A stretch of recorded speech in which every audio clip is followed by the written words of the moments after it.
মানুষের ন্যায় বিচার সুপ্রতিষ্ঠার ক্ষেত্রে, ন্যায় বিচার প্রাপ্তির ক্ষেত্রে আমাদের অফিস যেন বাধা না হয়ে দাঁড়ায়। আইনজীবীদের মধ্যে আমাদের অ্যাটর্নি জেনারেল অফিস সম্পর্কে একটা নোট বাণিজ্যের অভিযোগ আছে। There should not be any তদবির or something like this saying যে আমার ওই জায়গায় দেন, ওখানে দেন। আমাদের ল অফিসারদের মধ্যে অনেকেই সোশ্যাল মিডিয়াতে কন্ট্যাক্ট থাকে। একটা ফেসবুকে স্ট্যাটাস লেখার ক্ষেত্রে কেউ দুই কথা বাংলা সোজা করে লিখতে পারে। আমি আজকে অ্যাটর্নি জেনারেল হিসেবে অ্যাটর্নি জেনারেল অফিসে বসে আমার কার্যক্রম শুরু করেছি। শুরুতেই আমি মহান রাব্বুল আলামিনের প্রতি অশেষ কৃতজ্ঞতা প্রকাশ করি যে এত বড় একটা সুন্দর দায়িত্ব আমার উপরে দেওয়ার জন্যে। আজকের এই পথ চলার শুরুর দিনে তারা এসেছেন, তারা আমার সহযোগিতার আশ্বাস দিয়েছে। এটি হচ্ছে সবচেয়ে বড় কথা। যে কোনো দায়িত্ব পালন করে, বিশেষ করে এরকম একটি ডেলিকেটেড পাবলিক অফিস, এই ডেলিকেটেড পাবলিক অফিস হোল্ড করে সেটাকে ফাংশনাল করা ইজ ভেরি চ্যালেঞ্জিং। কারণ আমি যখন ওই পক্ষে ছিলাম, আমি কিন্তু এক পক্ষে নিজের বক্তব্য দিয়ে চলে যেতে পারতাম। কারণে অকারণে এই পক্ষের অর্থাৎ অ্যাটর্নি জেনারেল অফিসের কর্মকর্তাদেরকে, রাষ্ট্রকে, সরকারকে নানাভাবে কথা বলে চলে যেতে পারতাম। নায়াসিনামাইড ও স্যালিসাইলিক সমৃদ্ধ লিলি ফেস ওয়াশ যা ফেসের ডেড স্কিন সেল দূর করে দেয় দ্বিগুণ ফাস্টার ব্রাইটেনিং। এখন রাষ্ট্রকে ডিফেন্ড করতে হবে এবং সেই ডিফেন্ড করার ক্ষেত্রে আমি আইন কর্মকর্তাদের যেমন সহযোগিতা চাই, আইনজীবীদের সহযোগিতা চাই, এবং আমি আপনাদেরকে বলবো যে মাননীয় বিচারপতিদের সঙ্গেও আপনারা অত্যন্ত সৌজন্যমূলক আচরণ করবেন। এবং আমাদের সুপ্রিম কোর্টের সম্মান অনেকাংশে ক্ষতিগ্রস্ত হয়েছে বলে আমরা অনেকে মনে করি। নানা কারণ আছে, তার মধ্যে অন্যতম কারণ হচ্ছে আমাদের ইনকম্পিটেন্স। তার মধ্যে অন্যতম কারণ হচ্ছে এই পেশার যে সুমহান মর্যাদা বলে আমরা দাবি করি, সেটা আমরা বজায় রাখতে পারছি না আমাদের বিহেভিয়ারের কারণে, আমাদের লেখাপড়ার ঘাটতির কারণে, আমাদের নীতি নৈতিকতা সততার অভাবের কারণে।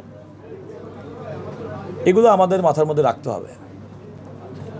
আমি যখন দায়িত্ব পালন শুরু করেছি সে সময় কিন্তু জনাব তারেক রহমানের নেতৃত্বে নতুন বাংলাদেশের স্বপ্ন মানুষ মনে করে বাস্তবায়িত হবে। বিশেষ করে 24শে ছাত্র জনতার গণ আন্দোলনের মাধ্যমে নতুন যে সরকার প্রতিষ্ঠিত হয়েছে অবাধ, সুষ্ঠু, নিরপেক্ষ নির্বাচনের মাধ্যমে, এই সরকারের পথ চলা যেমন চ্যালেঞ্জিং, এবং সরকার, রাষ্ট্রের পক্ষে যে সরকার পরিচালনা করে তাদেরকে সহযোগিতা করাটা আরও বেশি চ্যালেঞ্জিং। আগামী দিনে আমাদের এই চ্যালেঞ্জ আরও বেশি আসবে বলে আমরা পারসিভ করি, বাট আমাদেরকে ইকুইপ থাকতে হবে। আমি ব্যক্তিগতভাবে মনে করি যে আল্লাহ এই চ্যালেঞ্জ মোকাবেলা করার মতো সক্ষমতা আমাদেরকে দিয়েছে। দেশের মানুষের প্রত্যাশা সুপ্রিম কোর্টের প্রতি, এই প্রত্যাশার জায়গা থেকে আমরা বলতে চাই মানুষের ন্যায় বিচার সুপ্রতিষ্ঠার ক্ষেত্রে, ন্যায় বিচার প্রাপ্তির ক্ষেত্রে আমাদের অফিস যেন বাধা না হয়ে দাঁড়ায়। বরং রাষ্ট্রের পক্ষে আমাদের কর্তব্য হচ্ছে মানুষ যেন ন্যায় বিচার পায় সেটা সুরক্ষা করা, সুনিশ্চিত করা। তবে এই সুনিশ্চিত করতে গিয়ে অতিমাত্রিক জনপ্রিয় হওয়ার টেন্ডেন্সি যেন আমাদের মধ্যে না থাকে। আমি আগেই বলেছি, ইটস এ ভেরি ডেলিকেটেড পজিশন। আমি আইনজীবীদের নেতা ছিলাম, আইনজীবীরা স্বতঃস্ফূর্তভাবে বিভিন্ন সময় ভোট দিয়ে আমাকে নির্বাচিত করেছেন। বাট আমি যদি সঠিকভাবে দায়িত্ব পালন করতে পারি তাহলে যে সুখানুভূতি আমার ছিল সেটা আমার থাকবে, যেটা আমি জেনে নিয়েছি। যেহেতু জেনে নিয়েছি, সুতরাং এই চ্যালেঞ্জটা আমি গ্রহণ করতে প্রস্তুত। আমি বিশ্বাস করি যে সাংবাদিক যারা আছেন তারাও যেমন আমাকে চেনেন, আমার যারা কলিগ আইনজীবী তারা আমাকে দেখেছেন, চিনেন। আমি মানুষটা কেমন, কথা বলি কেমন, নীতি নৈতিকতা কেমন, দক্ষতা কেমন, যোগ্যতা কেমন, বাংলা বলি কেমন, ইংরেজি বলি কেমন, আমি বললে মানুষ বুঝতে পারে কিনা, আমি লেখা পড়ে বাংলা বুঝতে পারি কিনা, ইংরেজি পড়ে বাংলা, এগুলো আপনারা নিশ্চয়ই আমার সম্পর্কে জানেন বলেই বলছি যে আপনাদেরকে সেভাবে ইকুইপড হতে হবে। This is a message to everyone, get yourself equipped to march with your attorney general. That is simple, plain and simple. আমার কাজের ক্ষেত্রে আমি এতটুকু বলতে পারি যে আমি শতভাগ সততার সঙ্গে, কর্মনিষ্ঠার সঙ্গে আমি আমার দায়িত্ব পালন করব। আইনজীবীদের মধ্যে আমাদের অ্যাটর্নি জেনারেল অফিস সম্পর্কে একটা নোট বাণিজ্যের অভিযোগ আছে, এবং এই কথা এখানে অত্যন্ত ট্রান্সপারেন্টলি কোনো কাজ হবে।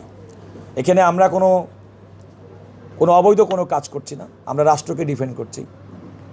কারণ এই নোট বাণিজ্যের অভিযোগে আমাদের অনেক আইন কর্মকর্তার বিরুদ্ধে পিক অ্যান্ড চুজের অভিযোগ আছে। যেমন তেমনি কিছু অনৈতিক লেনদেনের অভিযোগ আছে এবং আমরা কিছু ব্যক্তিকে এরকম সন্দেহের তালিকায় রেখেছি যারা এগুলোর মধ্যে ইনভলভ। আমার নিয়োগের পর থেকে কয়েকদিনের মধ্যে there has been certain exercises that I have made, identified certain people who are involve or may be involve in this sort of illegal activities. So there should not be any tadbir or something like this saying যে আমার ওই জায়গায় দেন ওখানে দেন, কারণ দুর্ভাগ্যজনকভাবে আমাদের ল অফিসারদের মধ্যে অনেকেই সোশ্যাল মিডিয়াতে কন্ট্যাক্ট থাকে। একটা ফেসবুকে স্ট্যাটাস লেখার ক্ষেত্রে কেউ দুই কথা বাংলা সোজা করে লিখতে পারে দু একজন, দুর্ভাগ্যজনক।